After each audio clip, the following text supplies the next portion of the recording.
오늘은 마가복음 5장 말씀인데요. 사실은 마가복음 5장 21절부터 43절까지 읽어야 하지만 기니까 생각해서 읽겠습니다.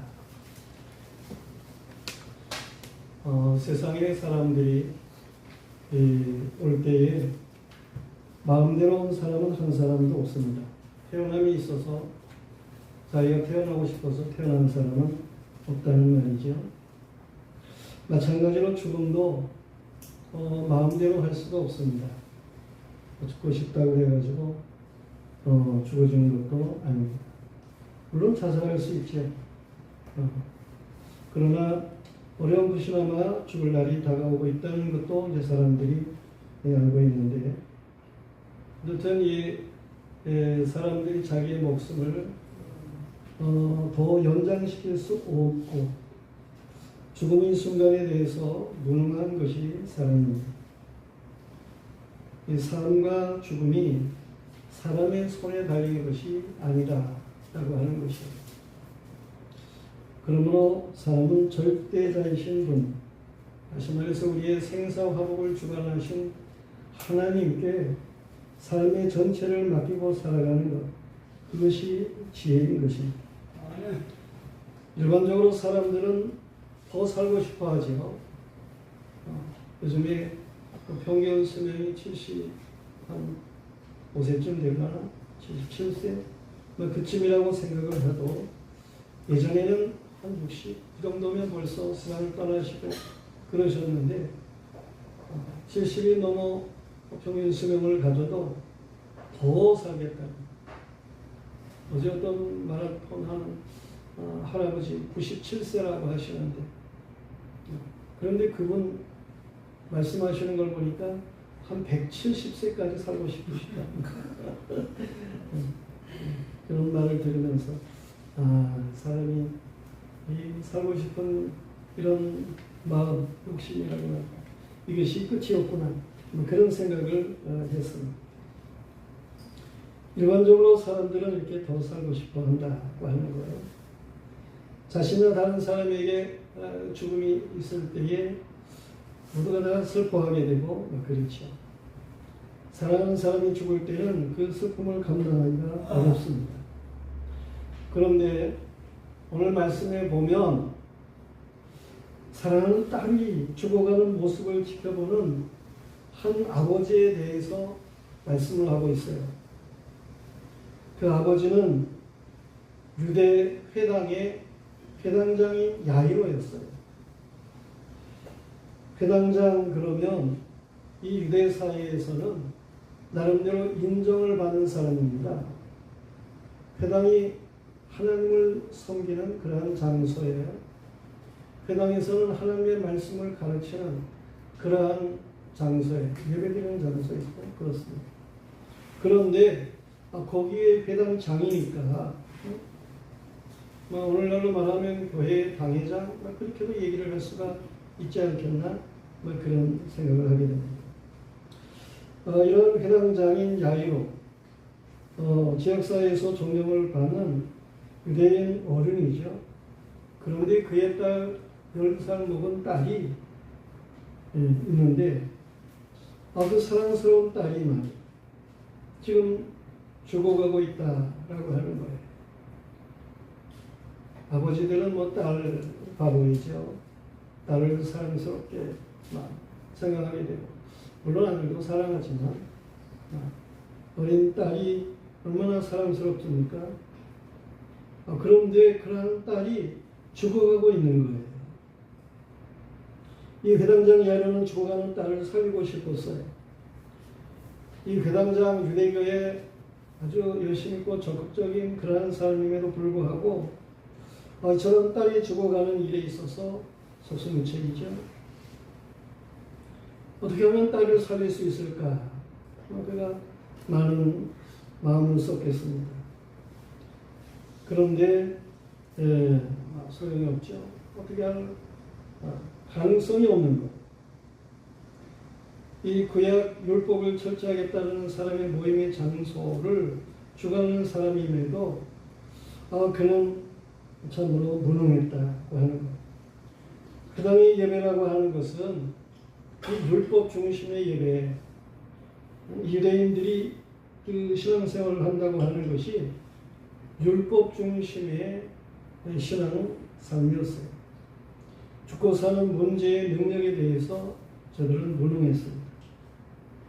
그런데 야이로가 들으니까 그 예수라고 하는 분이 많은 병자들을 고친다는 거예요. 그는 대단한 능력을 가지고 이적을 행한다는 거예요. 그런데 그 예수님께서 이 야이로가 있는 지역에 오셨다는 거예요. 이 유대교 입장에서 보면은 예수 그리스도, 예수는 나사렛 이단으로 그렇게 취급을 받았습니다. 예수님께서 유대교인들이 신앙생활하는 것, 그것을 아주 반대하지는 않으셨지만은, 저들이 신앙생활하는 그것이 너무 좀 형식적인 그러한 일인 것을 이걸 예수님께서 기억하시게 되고, 그렇죠. 구약에서 말씀된 메시아, 유대인들은 그가 다윗 왕과 같이 왕의 가문에서 메시아가 올 줄로 그렇게 생각을 했어요. 그래서 이스라엘의 왕이 세워지고 그 왕이 이스라엘 백성들을 이끄는, 그래서 저들로 하여금 민족적인 자유를 가지게 하는 이런 메시아로 유대인들은 올 줄로 알았어요. 그런데 아주 나사렛, 아주 조그마한 마을, 산간 벽지, 거기서 자라난 그분이 자신이 메시아다 그렇게 말을 하게 되고 사람들이 그렇게 이야기를 하게 되니까 이 유대인들 입장에서는 이게 도저히 이해가 가지를 않는 거예요. 믿어지지를 않는 거예요. 야이로도 그랬겠죠. 그런데 지금 딸이 죽어가고 있는 거예요. 이 딸을 살리기 위해서 질병을 잘 고친다고 소문이 난 이 예수를 야이로가 찾아가게 되는 것입니다. 그리고 해당장 야이로는 딸을 위해서라면 무슨 일이라도 할 수 있는 이런 마음을 갖게 되죠. 이 야이로가 예수께로 와가지고 예수의 발 앞에 엎드렸다고 하는 거예요. 그리고 간구를 합니다. 내 어린 딸이 죽게 되었사오니 오셔서 그 위에 손을 얹으사 그로 구원을 받아 살게 하소서 그랬습니다. 우리 성경에는 죽게 되었다라고 말을 하고 있는데 여기 이제 헬라어 단어로 볼 것 같으면 에스카토스 에케이 이런 말을 쓰고 있는데 마지막을 가졌습니다. 딸이 마지막을 지금 가지고 있습니다. 이러한 표현의 말입니다. 야이로는 소문으로 알았는지 믿음이 있는 듯한 말을 해요. 나의 딸에게 손을 얹어소서. 그리고 구원하소서. 그리고 살게 하소서. 그렇게 간구하는 것을 보게 됩니다. 이렇게 딸에게 손을 얹고 구원해 주시고 살게 해 주시고 이런 걸 간구하게 될 때에 우리는 그래도 간절하구나, 그에게 큰 믿음이 있는가 보구나 이렇게 생각하기가 쉽죠. 그런데 여기에서 표현되고 있는 이러한 단어들은 이 헬라어에서는요 과거 시제라는 것이 있어요. 과거 텐스, 시제를 가리키는 과거, 그런가 현재 미래 이런 텐스가 있잖아요. 그런데 그 과거 시제이면서 가정법을 사용하고 있어요. 이 가정법이라고 하는 거예요. 그러니까 뭔가 살려주시기는 하기를 바라고 그런 거는 있는데 그 중심에는 조금 가정적인 그렇게 했으면 좋겠다. 손을 얹어주면 좋겠고 구원해주면 좋겠고 살게 해주면 좋겠고 그런 정도로다가 그 아버지가 말을 하고 있다는 거예요. 그 말인즉 예수님 할 수 있으면 이 내 딸을 좀 살려주세요. 뭐 그런 믿음이에요. 그런데 예수님께서는 그런 믿음을 책망하신 적이 있으셔요. 마가복음 9장 말씀에 역시 나오는 내용인데 예수님께서 어떤 사람을 만나게 됩니다. 그 사람은 자기 아들이 역시 귀신 들려가지고 막 불에도 쓰러지고 뭐 그러는 아들을 둔 사람이에요. 예수님께 와가지고 그 아들을 위해서 할 수 있거든. 이 아들을 좀 고쳐주세요. 그러는 거예요. 그랬을 때 예수님께서 그에게 뭐라고 말씀하셨느냐 하면 할 수 있거든이 무슨 말이냐. 믿는 자에게는 능치 못함이 없느니라. 그렇게 말씀을 하셨어요. 그러니까 할 수 있거든 그런 가정적인 표현을 가지는 그런 마음을 가지는 이러한 것들을 예수님이 책망하신 거예요. 예수님이 하실 수 있다라고 확신을 가지라는 거예요. 예수께서는 이 야이로의 부탁을 받고 그리고 그 야이로의 집으로 가십니다. 제자들과 함께 그 야이로의 집으로 가시는 거예요. 그런데 이 야이로가 좀 더 큰 믿음을 가지기를 예수님께서는 원하셨어요. 그런 가운데에 오늘 내용의 말씀을 보면은 예수님이 저런 야이로와 함께 그의 집으로 가는 도중에 한 사건이 생깁니다. 그것은 어떤 여인이 이제 예수님에게 오고 뭐 그런 내용의 말씀이에요. 오늘 21절 말씀부터 보면 그러한 내용들이 쭉 나타나고 그렇습니다.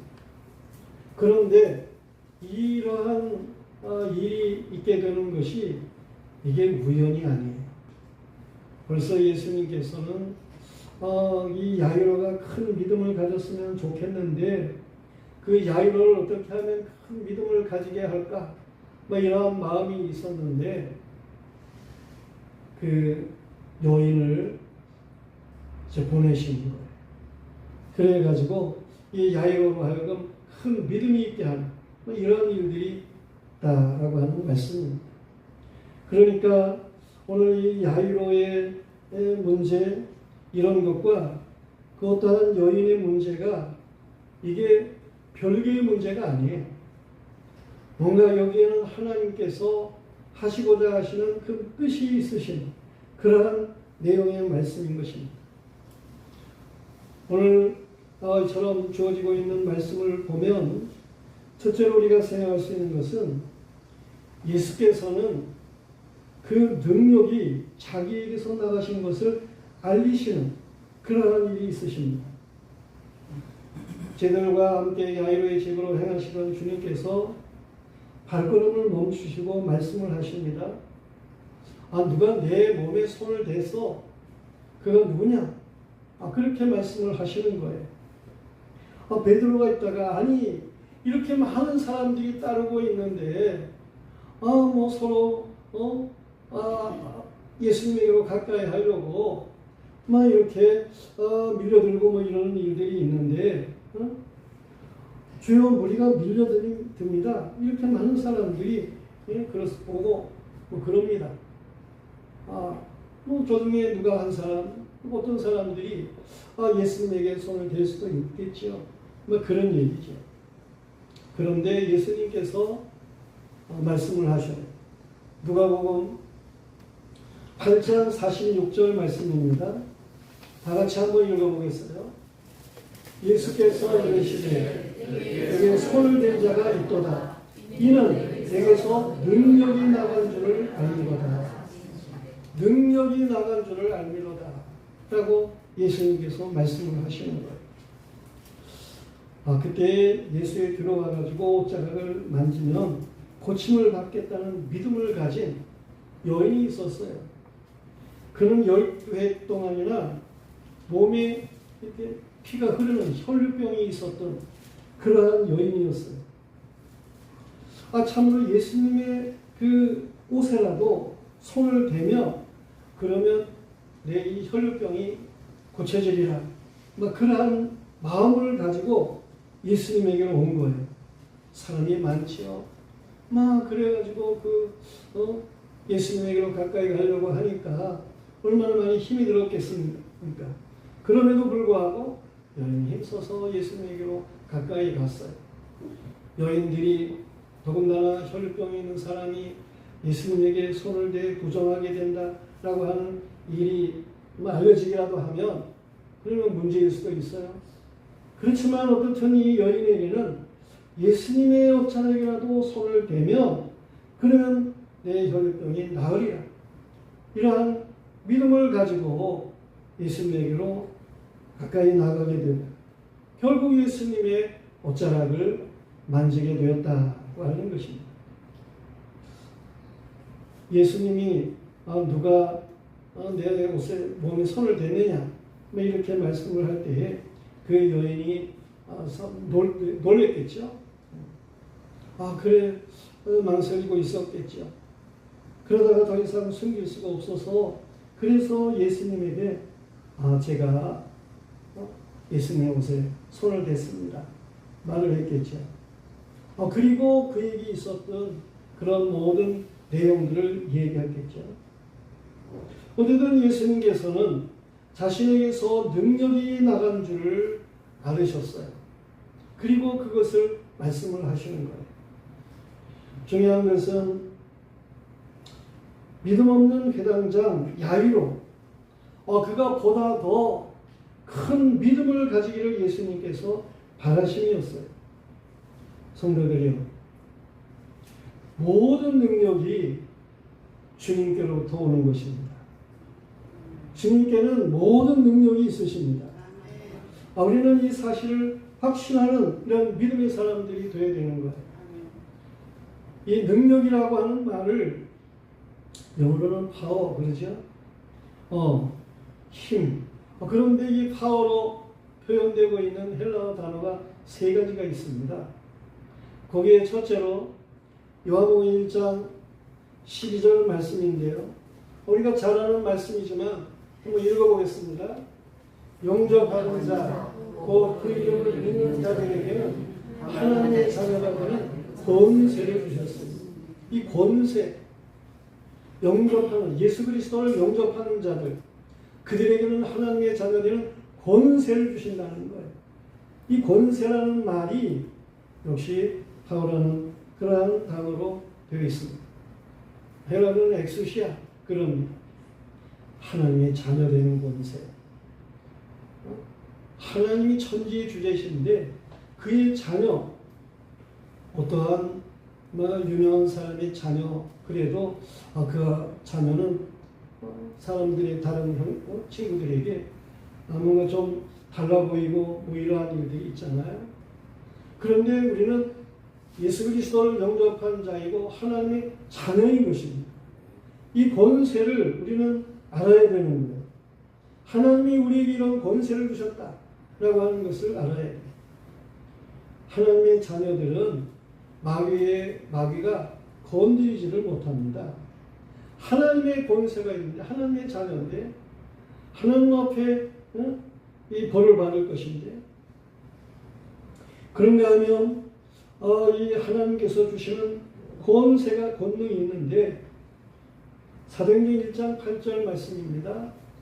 역시 잘 아는 말씀이죠. 다 같이 읽겠습니다. 오직 성령이 너희에게 임하시면 너희가 권능을 받고 예루살렘과 온 유대와 사마리아와 땅 끝까지로 내 증인이 되리라 했습니다. 이처럼 성령의 권능을 받고 그랬습니다. 이 권능이라고 하는 말이 역시 파워예요. 이게 헬라어로는 듀나미스라고 하는 그러한 단어로 들어있는데 듀나미스라고 하는 말에 이것이 영어로는 다이너마이트 이런 말이 주어지게 되고 그러는 거예요. 권능이 있는데 성령의 권능은 마치 다이너마이트와 같은 그런 권능이 있다는 거예요. 예루살렘 교회에 하나님께서 성령 충만함을 주셨는데 이 예루살렘 성도들, 성령에 충만한 사람들은 전에는 성령 받기 전에는 두려워서 예수님을 증거하지를 못했어요. 그런데 성령이 임하고는 나가서 담대하게 예수 그리스도를 증거하게 되고 그렇습니다. 이러한 권능이 믿는 사람들에게 주어지게 되는 거예요. 그런가 하면 또 권능에 대해서 성경이 말씀하고 있는데 사도행전 19장 20절 말씀입니다. 다시 한번 읽어보겠습니다. 이와 같이 주의 말씀이 힘이 있어 그만하여 세력을 얻으리라. 여기 힘이 있어 라고 하는 말이, 힘이라는 말이 이게 능력, 파워죠. 그런데 저 단어는 헬라어로는 크라토스라고 하는 단어를 사용하고 있습니다. 이 능력이라고 하는 것은 주의 말씀으로 주어지는 능력이고 그래서 흥황하게 하는 능력이고 그렇습니다. 에베소서 1장 15절부터 22절까지 말씀인데 그 말씀을 한번 읽어보겠습니다.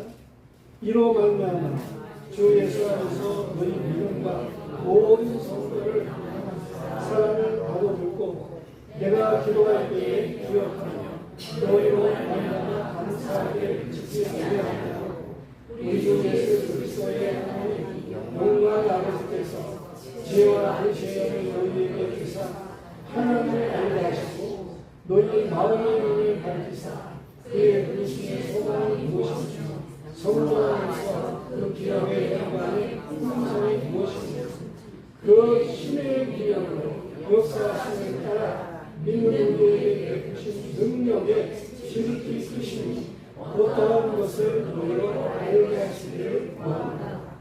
그의 능력이 그리스도 안에서 역사하사 죽은 자들 가운데서 다시 살리시고 하늘에서 자기의 오른편에 앉히사 모든 통치와 권세와 능력과 주권과 이 세상뿐 아니라 오늘 세상에 있는 모든 일이 표현하게 하시고 또 만물이 그 바람에 복종하게 하시고 그 만물의 교회의 본으로 삼으셨습니다.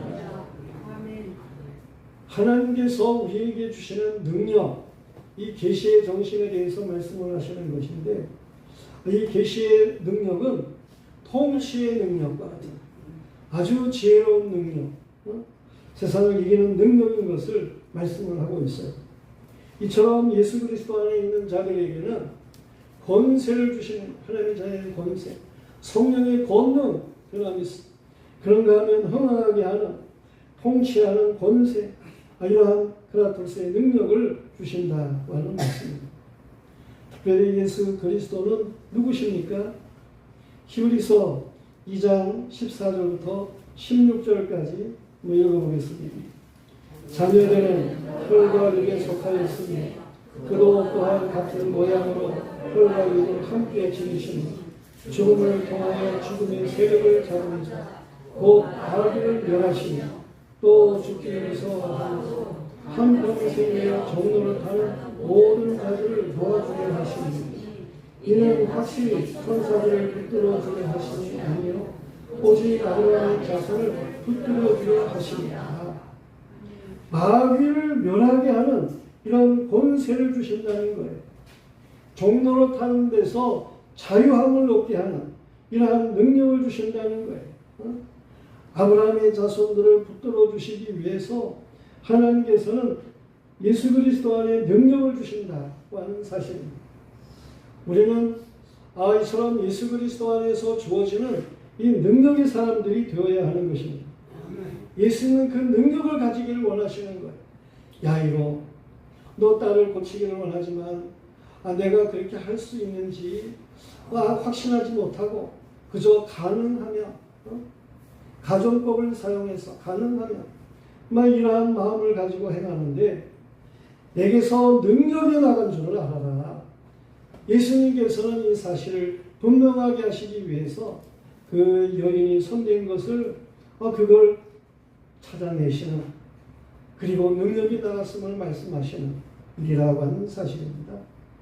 우리 모두가 다 예수 그리스도 안에 능력이 있음을 믿고 그 능력을 얻어 살아갈 수 있는 하나님의 사람들이기를 축원합니다. 아멘. 그런가 하면 두 번째로는 예수께서 야이로의 딸이 완전히 죽을 때까지 지체하심이에요. 야이로의 집에 갈 때 한 여인이 이렇게 예수 그리스도에게 가까이 와가지고 손을 댔다는 거 아닙니까? 그 여인이 자신에게서 즉시로 혈류병이 나은 줄을 알게 됩니다. 자신의 몸에 피가 나는 거 느끼지요. 그러는데 그것이 딱 그쳤다 라고 하는 사실도 느낀 거예요. 이것처럼 자신이 고침을 받은 것을 확신한 그러한 일이 있게 됩니다. 그래서 그 여인을 만나가지고 내가 이렇게 혈병이 예수님 옷자락을 잡아가 혈병이 나았습니다. 그것으로 끝날 수도 있는 거 아니에요? 지금 바쁜 거 아닙니까? 야이로는 지금 예수님이 빨리 자기 집에 가가지고 딸 위에다가 손을 얹고 구원해서 살게 하는 그러한 일을 행했으면 좋은 거 아닙니까? 그런데 예수님께서는 이 혈류병 고친 여인 그와 계속해서 대화를 하시는 거예요. 야이로에게는 1초가 급한데 말이에요. 예수께서는 상당한 시간을 지체하게 되는 일이었어요. 그럴 때에 이 야이로의 집에서 사람들이 왔습니다. 그래가지고 이 야이로에게 말을 합니다. 당신의 딸이 죽었습니다. 어째서 선생을 더 괴롭히십니까? 그냥 갑시다. 그렇게 이 야이로의 집에서 온 사람들이 말을 하게 되는 거예요. 야이로가 그때 어땠겠습니까? 딸이 죽었다라고 하는 말을 들었을 때에 이 야이로의 마음은 무너지는 것 같았을 거예요. 그런데 예수님께서 그 야이로에게 말씀을 하시는 거예요. 두려워하지 마라. 믿기만 해라. 예수님께서 그렇게 말씀을 하셔요. 예수님에게서 지금 능력이 나갔잖아요. 이 여인이 고침을 받았잖아요. 그걸 야이로가 들었어요. 그리고 그 여인도 본 거 아닙니까? 예수님께서 두려워하지 말고 믿기만 해라. 그러시는 거예요. 그리고 이 제자들 중에서도 인어그룹이라고 할 수 있는 베드로와 야고보와 요한 이 세 사람 이들만 데리고 야이로의 집으로 예수님께서 향하십니다. 그 당시에는 야이로는 조금 혼란스러웠을 거예요. 집에서 온 사람들은 딸이 죽었다고 그러지. 예수님께서는 10년 동안 혈류병으로 고생하던 여인을 고치셨지. 그리고 예수님이 두려워 말고 믿기만 하라고 그러지. 딸이 죽었는데. 이런 상황에서 주저앉아 오는 사람도 있을 것이고, 집으로 예수님 없이 달려가는 그런 사람도 있었을 거예요. 그러나 야이로는 예수님의 말씀을 듣고 예수님과 함께 그의 집으로 가게 됩니다. 예수님은 야이로의 믿음을 분명하게 하기 위해서 지체하신 거예요. 죽어가는 아이에게로 가신 것이 아니고 아주 그 아이가 죽었다라고 하는 말을 들으실 때까지 길에 있으셨다고 하는 거예요. 성도들이요. 주님이 이렇게 하시면 죽은 아이와 관계가 있는 모두에게 죽어도 살게 되는 이러한 역사를 주님께서는 보이시기 위함이셨어요. 후에 훗날에도 이러한 비슷한 일이 있었는데 예수님이 아주 사랑하는 친구라고 할 수 있는 나사로가 죽었다니까요. 나사로 집에서 죽기 전에 사람들이 왔어요. 나사로가 병이 들었습니다. 좀 빨리 와 보시면 좋겠습니다. 그런데 예수님께서는 저들이 와서 전하는 말을 듣고도 이틀을 있던 곳에 그대로 계셨던 거예요. 사실 이 전갈하러 온 사람들은 이 나사로가 목숨이 간당간당할 때 다 죽어가는 그때 온 거예요. 이틀 동안 예수님의 곳에 왔지요. 예수님은 그 후에도 거기 계셨죠.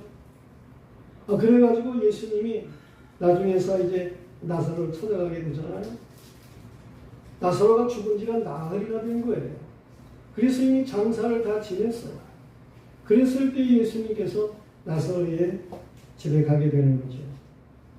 그렇지만 예수님께서는 그 나사로, 죽어서 장사 지낸 그 나사로를 무덤에서 살리시는 이런 놀라운 역사를 나타내셨어요. 그 나사로가 죽기까지 기다리신 거라니까요. 오늘 말씀에서도 마찬가지예요. 예수님께서 일찍이 야이로의 집에 갈 수 있어요. 여인이 뭐 손을 댔든지 말았든지 일찍이 갈 수 있었던 거예요. 그렇지만 야이로 그에게 믿음을 더하게 하시기 위한 주님께서는 그의 딸이 아주 죽기까지 그렇게 있으셨다라고 하는 것입니다. 사람들은 참 간사해요. 그래가지고 어떠한 일이 일어나면 그런 일이 일어날 수 있는 가능성, 그것이 있었던 것, 그걸 찾으려고 힘씁니다. 그런가 하면 우연히 그렇게 됐겠지. 이런 생각을 가지게 되는 일들도 있습니다. 그런 것을 예수님이 얼마나 잘 아시겠어요. 그럼 예수님께서는 그 아이가 아주 죽도록까지 계시다가 그리고 이 야이로의 집에 가게 되었다고 하는 것입니다. 우연은 없습니다. 이 땅 위에 되어지는 모든 일에 우연이라고 하는 것은 없습니다. 사실은 거기에는 뭔가 필연이 있어요. 하나님께서 행하고자 하시는 뜻이 있으신 거예요. 인생은 한치 앞에 문제를 해결할 능력이 없습니다. 우리는 요행을 바랄 것이 아니고 하나님의 도우시는 능력에 믿음을 거는 사람들이 되어야 하는 것입니다. 주님은 능력이 있으십니다. 주님이 하십니다. 주님께서 하시는 것을 보이기 위해서 능치 못한 일이 없음을 알게 하기 위해서 예수님께서는 그 아이가 죽도록까지 길에서 기다리셨다는 말씀입니다. 그런가 하면 세 번째로는 예수께서는 12의 혈류병으로 고생하는 여인을 고치십니다. 예수께서 한참 동안 혈류병 고침받은 여인의 문제로 이야기를 하시고 그 야이로의 딸이 죽었다고 하는 그러한 소식도 듣고 비로소 세 제자들과 함께 야이로의 집으로 향하게 되잖아요. 야이로의 집에 도달했을 때에 그 아이가 죽었음으로 인해 가지고 많은 사람들이 소동을 하게 됩니다. 그 죽은 아이는 12살이었어요. 사람들이 수군거렸겠지요. 12살이나 먹었는데 다 길렀는데 좀 있으면 식도 가고 좋은 날도 있을 터이 그런 얘기들을 안 했겠습니까? 그 소녀의 할머니나 어머니는 심히 통곡하지 않았겠어요? 가족들은 얼마나 우울하고 그랬겠습니까? 여기서 울적적 했겠죠. 그래도 회당장의 딸이니까 가까이 하던 사람들, 동네 사람들, 주변 사람들, 많은 사람들이 몰려왔겠죠. 일어나겠다. 저들이 물었겠습니다. 언제 불렀는지 그 유대인들은 그 사람이 죽으면 우는 사람들을 초청합니다. 그래가지고 저들이 와가지고 대신 울어주는 상주 대신에 물론 상주들도 울지만 상주 대신에 크게 울어주는 그런 사람들을 부르는 일이 있습니다. 그게 풍속이에요. 그런 사람들이 이미 불려져 와가지고 그래서 저들이 소리내어 울었습니다. 근데 예수께서 그 집에 들어서시면서 말씀을 하시는 거예요. 너희가 어찌해서 떠들며 우느냐? 이 아이가 죽은 것이 아니라 잔다. 그렇게 말씀을 하시는 거예요. 그런 말씀을 하실 때 거기 있는 사람들이 얼마나 예수님을 비웃었겠습니까? 아니 우리가 그 아이가 숨 쉬지 않는 것을 확인을 했는데 누굴 바보로 하는 거야? 숨도 안 쉬고 꼼짝도 하지 않는 아이가 있는데 그 죽은 것도 모르나? 얼마나 저들이 예수님을 비웃었겠습니까? 기분이 언짢았겠죠, 저들이. 그러나 예수께서는 12의 혈병으로 고생하는 여인을 고치신 분이셔요. 그런데 그 아이가 몇 살이에요? 그 아이는 12살. 예수님께로부터 능력이 나가서 고침을 받은 그 여인은 12해 동안 혈병으로 고생하던 것을 고침을 받았어요. 그 딸아이는 12살 아이였어요. 이게 우연입니까? 이게 뭔가 거기에는 하나님이 뜻하시고자 하시는 일이 있으신 것을 생각할 수가 있어요. 12의 연수라고 하는 것은 이거는 우연이 아니에요. 이 모두가 다 주님이 연출하시는 일이 아니겠습니까? 예수께서는 아이가 누워있는 곳으로 들어가가지고 그 아이의 손을 잡아 다리다봄 합니다. 일어나라는 말이죠. 소녀 일어나. 그러자 죽었던 소녀가 일어나는 거예요. 그리고 걷는 거예요. 거기 있던 사람들이 얼마나 놀랬겠습니까? 오늘 42절 말씀에 보면은 저들이 크게 놀라고 놀랐다라고 하는 그런 말씀이 있습니다. 이처럼 놀랐다라고 하는 말을 2번이나 사용을 하는 거예요. 이스라엘 사람들이 사용하는 언어는 히브리어인데 히브리어에서 동일한 단어를 2번 사용하게 되면 그거는 강조하는 그러한 내용인 거예요. 그런가 하면 이거를 여러 성경으로다가 살펴보게 되면 저들이 즉시로 놀랐다는 거예요. 그리고 크게 놀랐다는 거예요. 그렇게 표현되고 있습니다. 그때 즉시로 그 아이가 살아나는 것을 보고 거기 있던 사람들이 깜짝 놀랐겠죠. 그런데 그 이후에도 계속해서 사람들은 그 이야기를 하면서 놀랬다라고 하는 그러한 의미로 주어지고 있는 말씀이에요. 이처럼 예수님께서는 거기에 있는 사람들도 놀라는 이런 살아나는 역사를 행하신 분이시고 그 이후에도 이러한 이야기를 듣는 모든 사람들이 놀라기를 바라는 그러한 역사로 행하신 일이었다라는 말씀입니다. 놀랍잖아요. 우리도 오늘 말씀을 읽으면서 예수님께서 이렇게 행하시는 분이시구나 하는 것에 놀랄 수 있어야 되는 것입니다. 죽은 자가 살아났기 때문이기도 하지만 그 소녀의 나이가 이미 12살 혈병을 고친 여인은 12년 동안 고생한 성도들이에요. 주님은 우연 같은 일로 야이로의 믿음을 더하게 하셨음을 알 수 있습니다. 주님은 우리의 삶에도 우연 같은 일들로 우리의 믿음을 더하시기를 원하시며 행하시는 때가 있으십니다. 12이라고 하는 것은 이만한 대로 완전 숫자예요. 땅의 숫자인 4, 동서남북, 하늘의 숫자인 3, 삼위일체 하나님.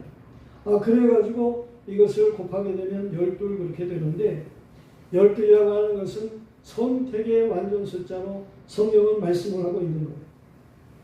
하나님의 선택받은 백성들, 저들을 향한 하나님의 완전하신 뜻이 있으신 것을 잘 보여주는 말씀이고 이 12살 먹은 소녀가 일어나듯이 그리고 10년 동안 고생하던 그 여인이 고침을 받고 새로운 삶을 살아가게 되는 것처럼 하나님의 선택받은 백성들을 이들에게 하나님의 놀라운 은총의 역사가 부어지는 이러한 일들을 생각하게 하는 말씀이기도 한 것입니다.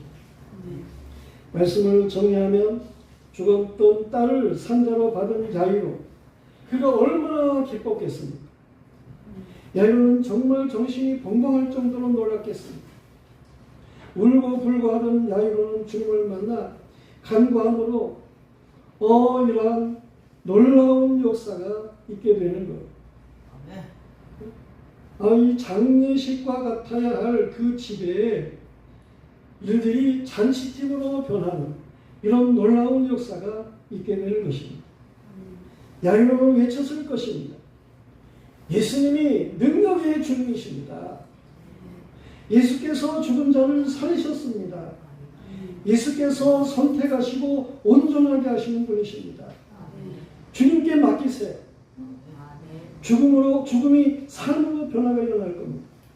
슬픔이 기쁨으로 변화될 것입니다. 두려워하지 말고 믿기만 하세요. 야이로의 말이기도 할 것이고, 오늘 이 말씀을 듣는 우리가 외쳐야 할 이 말씀인 것입니다. 우리는 하나님 앞에서 우리에게 주어지는 이 사명을 바르게 감당하며 살아갈 수 있는 하나님의 사람들이기를 주님의 이름으로 축원합니다.